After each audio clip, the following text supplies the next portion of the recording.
হে হে হে, এই যে দেখছি হাঁসের সব কারখানা, আমি আগে কাকে ছেড়ে যে কাকে খাবো।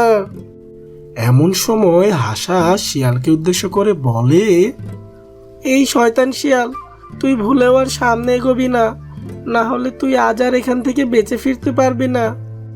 হ্যাঁ হ্যাঁ হ্যাঁ, চুনো পটি নাকি আবার আমাকে মারবে।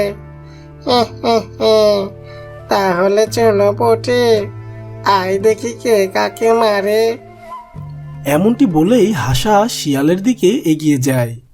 আর শিয়ালের কাছে যেতেই হাসাকে শিয়াল হত্যা করে মেরে খেতে থাকে। হ্যাঁ হ্যাঁ হ্যাঁ, চুনো পটি নাকি আবার আমাকে মারবে। এই শিয়াল, তোর যখন এতই সাহস, তাহলে আয় দেখি তুই আমার সাথে লড়াই কর। এ পুচকে আবার বলে কি রে,